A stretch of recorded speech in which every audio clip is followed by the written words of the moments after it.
नमस्कार दोस्तों, तो स्वागत है आप सभी का मेरी YouTube channel the Hindustani biology में। और आज हम बात करने वाले हैं एक कोशिकांग जिसका नाम है गोल्जी का, यानी कि गोल्जी बॉडी। ठीक है, तो सबसे पहले इसकी बात कर लेते हैं इसमें खोज की। तो इसकी खोज जो है कैमिलियो गोल्जी ने की थी और उल्लू में की थी, यानी कि उल्लू की तंत्रिका कोशिकाओं में। किसने? Camillo Golgi. कहां पर की थी? उल्लू की तंत्रिका कोशिकाओं में। ठीक है, उल्लू की तंत्रिका कोशिकाओं में इसकी खोज की थी। ठीक है, इसके उपनाम होते हैं, इसके 4-5 उपनाम होते हैं। मैं आपको बता देता हूं वो उपनाम कौन कौन से हैं। तो अगली हेडिंग जो अपनी है वो है उपनाम। उपनाम कौन कौन से हैं उपनाम? तो सबसे पहला है गोल्जी उपकरण।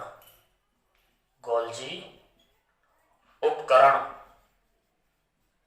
इसको इंग्लिश में बोलते हैं गोल्जी एपरेटस। Golgi apparatus. दूसरा नाम जो है वो है गोल्जी सम्मिश्र। गोल्जी सम्मिश्र, इंग्लिश में बोलते हैं इसको गोल्जी कॉम्प्लेक्स। सम्मिश्र कॉम्प्लेक्स, आपको लग रहा होगा। तीसरे नंबर का नाम जो है वो है इडियोसोम।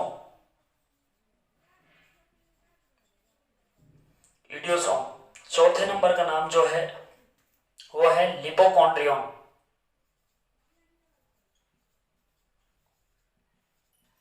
लिपोकॉन्ड्रिया या लिपोकॉन्ड्रियन। पांचवें नंबर का है बॉडी बेकर। Body bakers. ये 5 नाम जो हैं मैंने आपको बता दिए हैं। गोल्जी उपकरण यानी कि गोल्जी एपरेटस, गोल्जी सम्मिश्र यानी कि गोल्जी कॉम्प्लेक्स, और इडियोसोम और लिपोकॉन्ड्रिया यानी कि लिपोकॉन्ड्रियन, और बॉडी बेकर्स। देखिए, मैं आपको एक बात बताता हूं छोटी सी। गोल्जी का जो है वो अलग अलग कोशिकाओं में अलग अलग संरचना में पाया जाता है, यानी कि प्रत्येक कोशिका में इसकी अलग अलग संरचना होती है। प्रत्येक कोशिका का मतलब जैसे स्तनधारियों में अलग, प्लांट में अलग, और जो जीवाणु होते हैं उनमें अलग। तो गोल्जी का जो होता है वो लगभग मतलब सभी जितनी भी कोशिका होती है उसमें अलग अलग कोशिकाओं में अलग अलग संरचना होती है।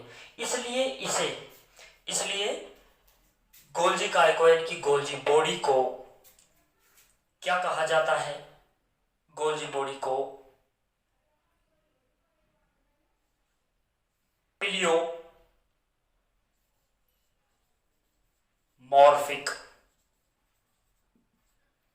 Pleomorphic cell organelle.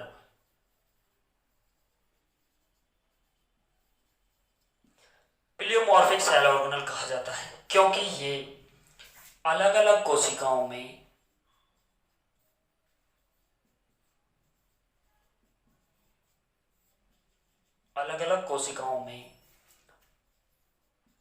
अलग अलग संरचना, अलग अलग संरचना में पाया जाता है। ठीक है, यहां तक बात हो गई। आप इसको स्क्रीनशॉट ले लीजिए या इसको नोट कर लीजिए। आगे मैं इसकी बात करता हूं जो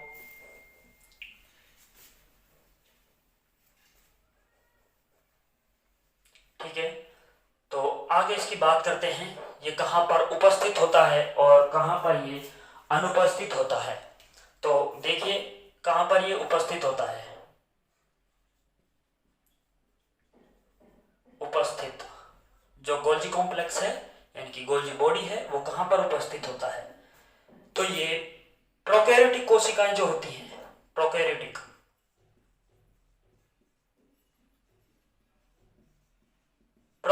सेल में ये प्रेजेंट होता है। ठीक है, उसके बाद यूकैरियोटिक कोशिकाएं होती हैं,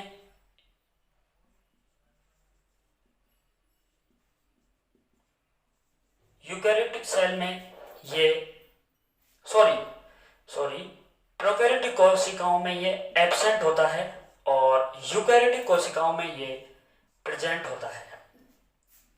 ठीक है, देखिए इसके कुछ अपवाद हैं जहां पर ये नहीं पाया जाता, तो उन अपवाद की बात कर लेता हूं।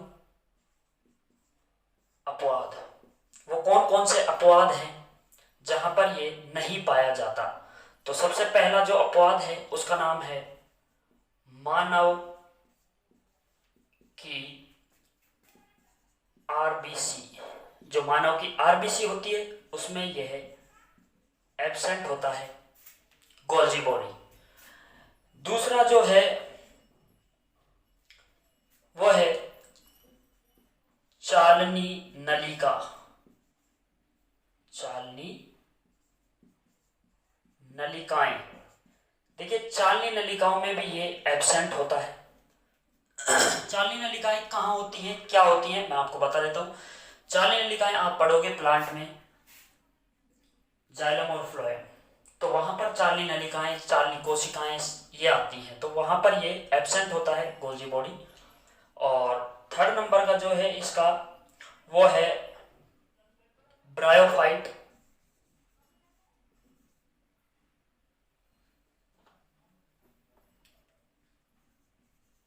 ब्रायोफाइट और टेरिडोफाइट।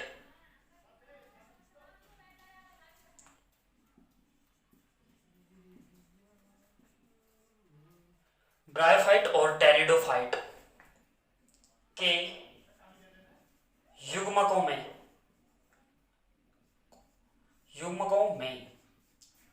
भी एब्सेंट होता है। उसके बाद चौथा नंबर जो आता है वो आता है, तीन पढ़ लिए, ब्रायोफाइट और टेरिडोफाइट के युग्मकों में, चालनी नलिकाओं में, मानव की आरबीसी में, और एक और है कवकों में। तो कवकों में भी ये एब्सेंट होता है। देखिए हमने बात कर ली है, ये प्रोकैरियोटिक कोशिका में एब्सेंट होता है गोल्जी बॉडी, यूकैरियोटिक कोशिका में ये प्रेजेंट होता है। ठीक है, अपवाद जो है इसके जहां पर ये नहीं पाया जाता वो मानव की आरबीसी है, उसमें एब्सेंट होता है, चालनी नलिकाओं में भी एब्सेंट होता है, ब्रायोफाइट और टेरिडोफाइट में भी ये एब्सेंट होता है, यानी कि इनके युग्मकों में एब्सेंट होता है, और कवक में भी ये एब्सेंट होता है। आगे बात कर लेते हैं, आप इसका स्क्रीनशॉट ले लीजिए। आगे बात कर लेते हैं हम इसके कि ये पादपों में पाया जाता है या नहीं पाया जाता, मनुष्यों में पाया जाता है, यानी कि तो ये प्लांट में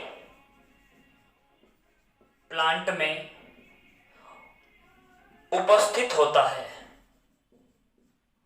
ठीक है, ये प्लांट में उपस्थित होता है और ये जंतुओं में भी उपस्थित होता है, यानी कि प्रेजेंट होता है। जो प्लांट होते हैं उनमें इसकी जो संरचना होती है गोल्जी बॉडी की, उसे कहा जाता है डिक्टियोसोम।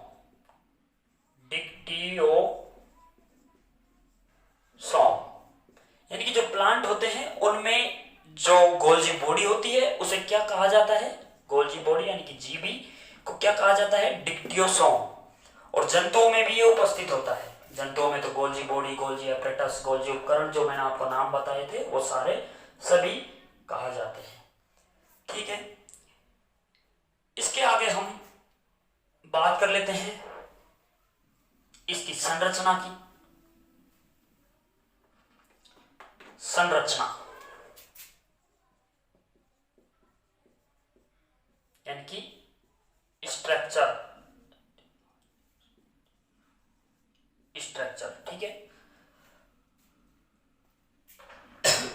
देखिए स्ट्रक्चर की बात करता हूं तो जो गोल्जी बॉडी है वो 3 घटकों से मिलकर बनी होती है।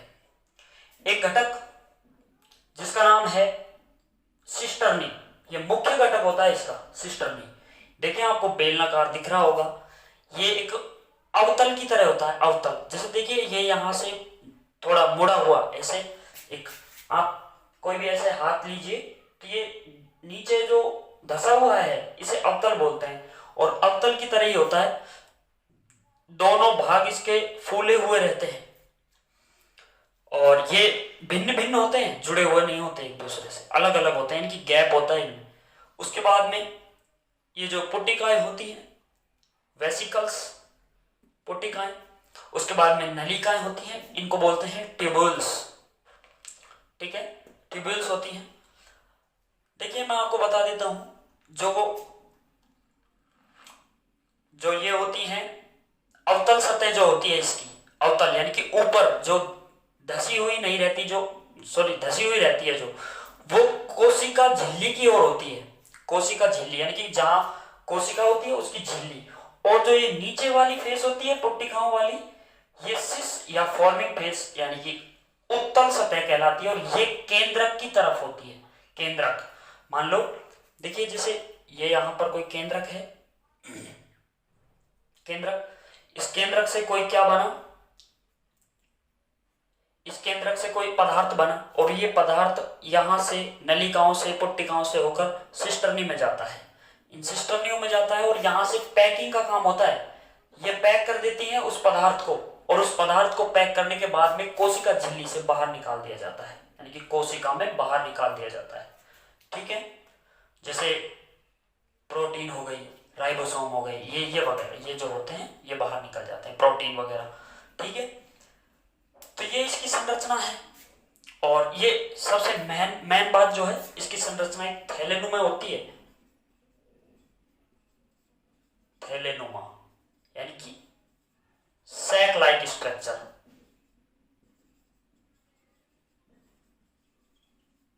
ठीक है। तो अभी हमने इसकी स्ट्रक्चर के बारे में बता दिया है। अब हम जो बात करने वाले हैं वो है इसके घटक। तो घटक मैंने आपको बताया था, सिस्टर्नी, नलिकाएं, पुट्टिकाएं, इनके बारे में एक एक करके पढ़ते चलते हैं कि सिस्टर्नी क्या है, पुट्टिकाएं क्या है, ठीक है। तो आप इसका स्क्रीनशॉट ले लीजिए, मैं इसको मिटा देता हूं, ठीक है। तो सबसे पहले बात कर लेते हैं सिस्टर्नी। सिस्टर्नी, तो सिस्टर्नी क्या है, ये थैलेनोमा संरचना है,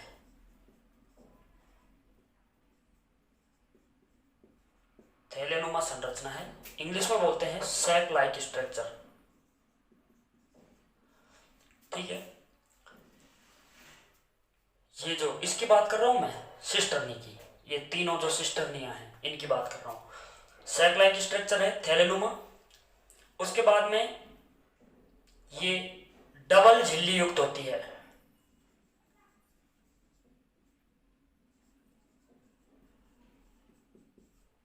डबल झिल्ली युक्त संरचना,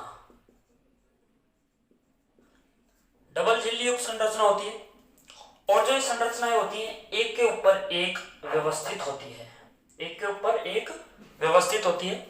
तो लिख देता हूं, ये झिल्लियां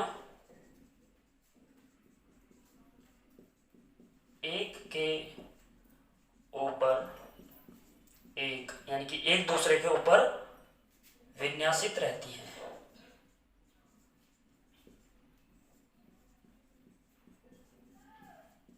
ठीक है। उसके बाद बात कर लेते हैं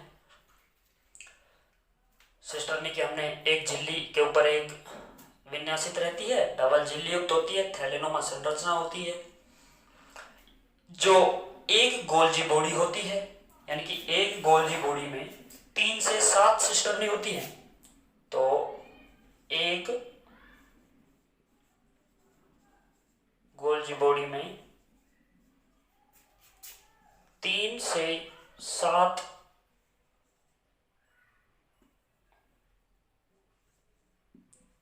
सिस्टर्नी 3 से 7 सिस्टर्नी होती हैं।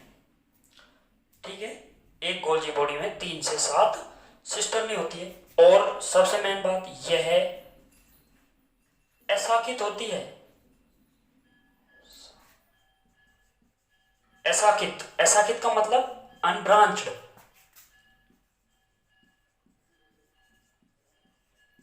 ये अनब्रांच्ड होती है, यानी कि एसाकित होती है। ठीक है, इसके बाद हम बात करेंगे पुटिकाओं की और नलिकाओं की। आप इस स्क्रीनशॉट ले लीजिए, मैं इसको मिटा देता हूं। आगे बात कर लेते हैं हम पुटिकाओं की।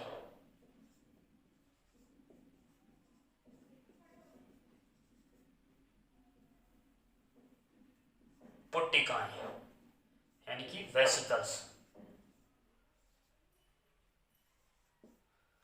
ठीक है, वेसिकल्स की बात कर लेते हैं। तो जो वेसिकल्स होती हैं ये गोलाकार होती हैं।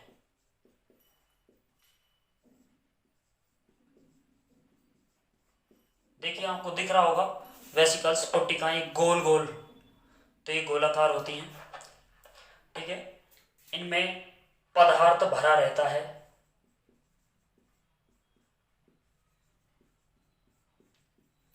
पदार्थ भरा रहता है, दिख रहा होगा आपको। इनमें पदार्थ भरा हुआ रहता है, जो केंद्रक से जाता है वो पदार्थ इनमें भरा हुआ रहता है। उसके बाद में जो पुटिकाएं होती हैं, तो पुटिकाओं के मुकुलन, मुकुलन मतलब बडिंग,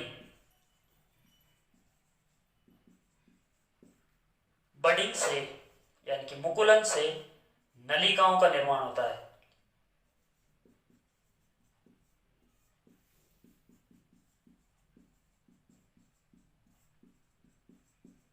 ठीक है, तो पुटिकाओं के मुकुलन से नलिकाओं का निर्माण होता है।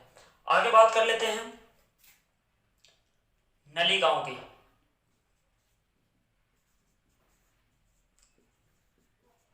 नलिकाएं यानी कि ट्यूब्यूल्स। तो ट्यूब्यूल्स के बारे में बात करते हैं। ट्यूब्यूल्स क्या होती है? ये नलिकाएं, देखिए ये दिख रही होंगी आपको, नलिकाएं। इनका निर्माण कहां से होता है? ये मैंने लिख दिया है, वैसे मैं दोबारा लिख देता हूं। ये पुटिकाओं से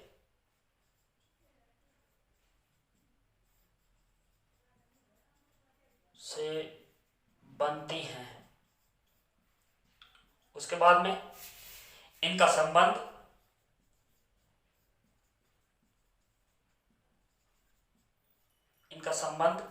सिस्टर्नी से होता है। इनका संबंध सिस्टर्नी से होता है और ये पुटिकाओं से बनती हैं, देख लीजिए आप। ठीक है, इसके बाद हम, ये आपका हो चुका है गोल्जी बॉडी के 3 जो घटक हैं वो हमने पढ़ लिए हैं।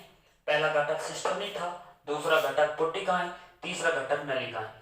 अब हम बात करने वाले हैं इसके कार्य की। तो गोल्जी बॉडी के कार्य जो हैं वो 9-10 कार्य हैं, मैं आपको बता देता हूं और आप उनको नोट कर लेना। मैं आपको एक एक करके एक एक समझाता जाऊंगा। ठीक है, आप इसको नोट कर लीजिए, स्क्रीनशॉट ले लीजिए, मैं इसको मिटाता हूं। देखिए, फंक्शन की बात कर लेते हैं इसके। तो गोल्जी बॉडी का जो फंक्शन है वो सबसे पहला फंक्शन है श्रवण, स्त्रवण। स्त्रवण बोलते हैं यानी कि सीक्रेशन, SECRETION, सीक्रेशन। श्रवण यानी कि इसे स्रावी अंग भी कहा जाता है। गोल्जी बॉडी जो है उसे स्रावी अंग भी कहा जाता है। देखिए कैसे करता है सीक्रेशन, मैं आपको एक बताता हूं। इसे principal director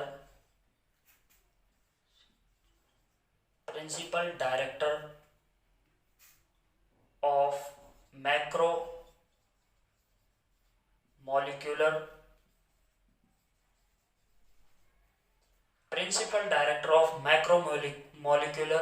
traffic in cell. इसका मतलब क्या है?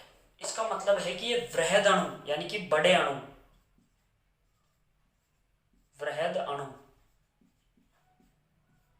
ये वृहद अणुओं को ट्रैफिक के रूप में कंट्रोल करता है एक सेल में। एक कोशिका में कौन से बड़े अणु पैक होंगे नहीं होंगे, कौन से जाएंगे नहीं जाएंगे, वो ट्रैफिक का काम करता है। तो प्रिंसिपल डायरेक्टर है इन चीजों का, वृहद अणुओं को ट्रैफिक करता है एक कोशिका में। कैसे? जैसे एग्जांपल, एक सिस्टर्नी होती है,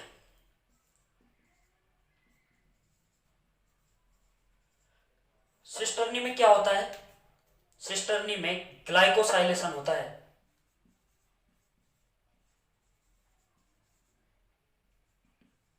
सिस्टर्नी में क्या होता है? ग्लाइकोसाइलेशन। अब देखिए ग्लाइकोसाइलेशन क्या है, एक प्रक्रिया है, मैं आपको समझा देता हूं ग्लाइकोसाइलेशन क्या है।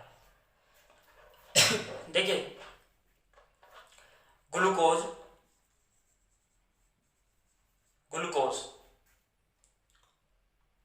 लिपिड और प्रोटीन। तो ग्लूकोज और लिपिड का किसमें बदलना? ग्लाइकोलिपिड्स में। ग्लाइकोलिपिड्स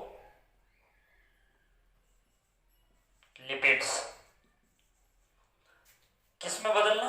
ग्लाइकोलिपिड्स में। और ग्लाइकोलिपिड्स और ग्लाइकोप्रोटीन्स।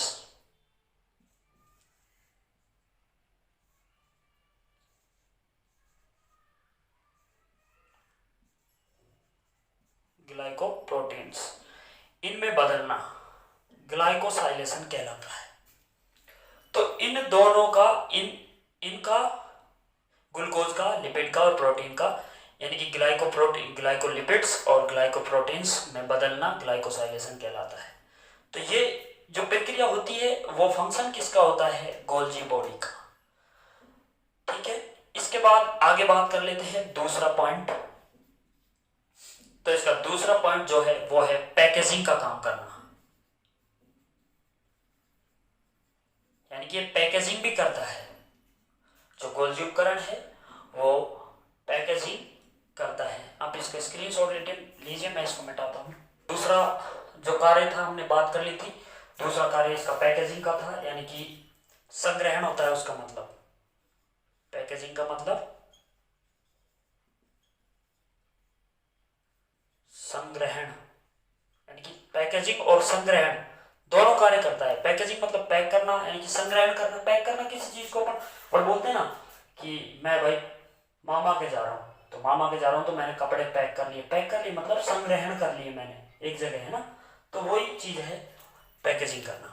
तीसरा पॉइंट जो है इसका वो है कि जो शुक्राणु होता है ना, देखिए मनुष्य का शुक्राणु एक चम्मच के आकार का होता है, और उस शुक्राणु के ऊपर जो अगली चम्मच की तरह जो चपटी हुई वो चोंच होती है उसको कहते हैं एक्रोसोम। और उस एक्रोसोम का निर्माण कौन करता है? उस एक्रोसोम का निर्माण करता है गोल्जी बॉडी, यानी कि शुक्राणु में एक्रोसोम, शुक्राणु में उसके टिप पर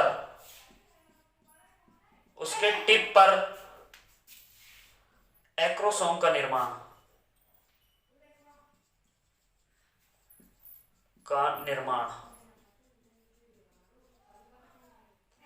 ठीक है। एक्रोसोम का निर्माण कौन करता है? टिप पर कौन करता है? Golgi body. तो एक्रोसोम का निर्माण, ठीक है। तीसरा नाम है जो अंडा होता है, यानी कि अंडाणु।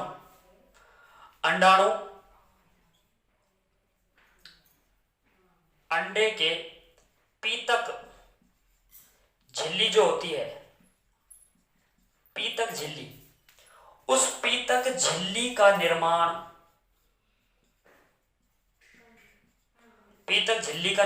भी, बोलो मत, पीतक झिल्ली का निर्माण भी कौन करता है? गोल्जी बॉडी, ठीक है। अंडे में पीतक झिल्ली का निर्माण भी गोल्जी बॉडी करता है। शुक्राणु में उसके टिप पर एक्रोसोम का निर्माण भी गोल्जी बॉडी करता है और पैकेजिंग का कार्य करता है। देखिए, और चौथा बताता हूं, लाइसोसोम, अलग से पढ़ाऊंगा इसको मैं। लाइसोसोम का निर्माण भी कौन करता है? Golgi body. लाइसोसोम का निर्माण भी गोल्जी बॉडी करता है। तो ये कुछ पॉइंट हो गए हैं, आप इनको नोट कर लीजिए, मैं इनको मिटाता हूं। छठा पॉइंट है इसका, कोशिका पट्ट के निर्माण में, कोशिका पट्ट के निर्माण में या पट्टी के निर्माण में। देखिए, मैं इसको समझा देता हूं। जब एक कोशिका का निर्माण, कोशिका विभाजन होता है, तो एक कोशिका से दो कोशिकाएं बनती हैं, तो उनके बीच में एक पट्ट का निर्माण होता है। उस पट्ट के निर्माण में कौन सहायक होता है?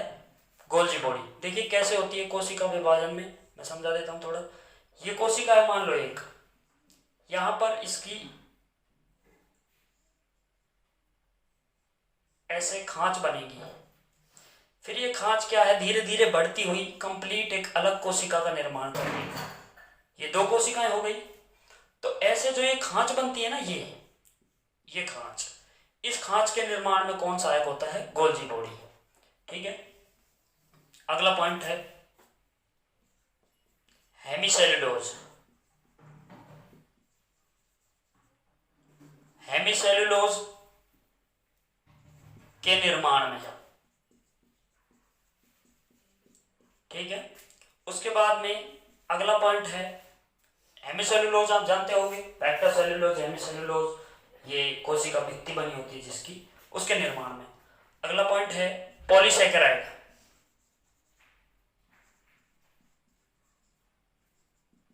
पॉलीसेकेराइड के संश्लेषण में,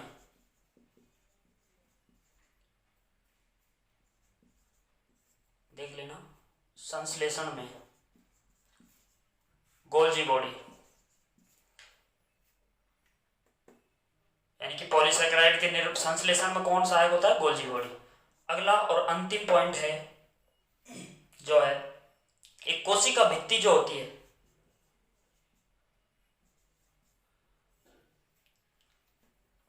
कोशिका भित्ति या झिल्ली भी कह सकते हो।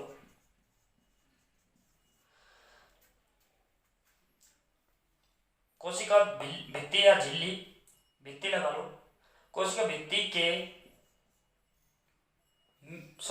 भित्ति में स्थित कार्बोहाइड्रेट,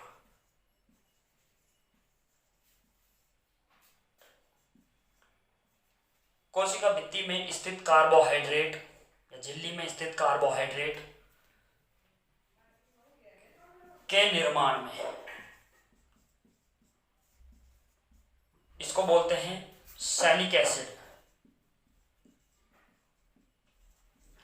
तो इस सब के निर्माण में कौन सहायक होता है? Golgi body.